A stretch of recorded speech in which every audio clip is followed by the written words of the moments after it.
Mesdames et messieurs, d'aucuns se posent la question, voire spéculent, quant à l'organisation des prochaines élections dans notre pays. Cette interrogation et ces doutes puisent certainement leur source dans les profondeurs de l'histoire de la République démocratique du Congo, car depuis son indépendance, conquise en 1960, c'est seulement en 2018 que notre pays a vécu pour la première fois une passation de pouvoir pacifique entre le président de la République sortant et son successeur élu. De là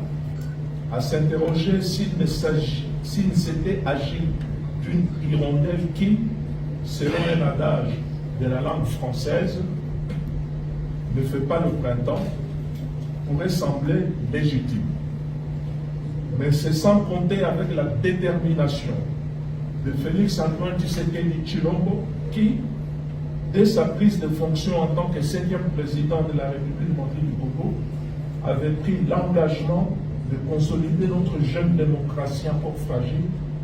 en faisant notamment du respect des cycles électoraux une exigence.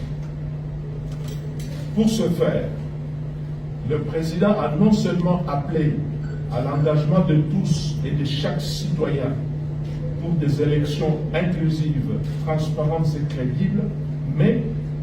liant sa parole à l'action,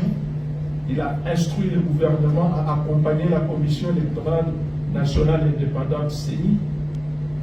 et à ne ménager aucun effort relatif à la mise à sa disposition des ressources nécessaires à la réussite de ces opérations, ce qui fut fait. Nous sommes donc ici, mesdames et messieurs, nous sommes donc ici ce jour pour faire une première annonce. C'est d'affirmer la réalisation de l'engagement de Fédération pour que l'année 2023 soit essentiellement une année électorale, avec l'organisation dans notre pays des scrutins multiples à tous les niveaux, sur la base du calendrier conforme aux prescrits pertinents de notre Constitution, publié par la Commission électorale nationale indépendante CENI le 26 novembre 2022. Mesdames et messieurs, si notre nation a bien vécu un moment historique en 2018, grâce à son 5e président, elle est en passe d'en vivre un second dans les quelques jours qui viennent.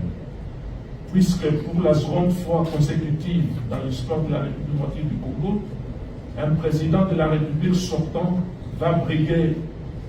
un second mandat constitutionnel sur la base d'un bilan résultant de la mise en œuvre de sa vision et de son programme pour l'exercice en cours d'achèvement. À comparer aux soubresauts politiques que bien de pays du continent connaissent ces derniers temps, il n'est pas exagéré de parler d'une performance historique en République démocratique du Congo. Nous sommes donc ici pour faire une deuxième annonce. De son bilan qui touche à des réalisations palpables dans tous les secteurs de la vie nationale, économique, financier et sectoriel, social et culturel, défense, diplomatie et sécuritaire, ainsi que de sa vision pour l'avenir de notre nation, le président Félix-Antoine Tshisekedi Tshilombo, qui va bientôt devenir candidat à sa propre succession, est prêt à en discuter avec ses compatriotes dès l'ouverture officielle de la campagne électorale. À l'égard de ce qui précède, nous sommes ici enfin pour faire une troisième annonce, à savoir que le président Félix Tshisekedi a confié la coordination des équipes de sa future campagne à son groupe de réflexion et d'action dit équipe forte, dont font partie les représentants qui sont devant vous en train de nous exprimer. Les équipes de la campagne du président seront déployées progressivement dans l'ensemble du pays au niveau des 11 régions ou anciennes provinces, de 26 provinces, de 145 territoires et de 36 villes.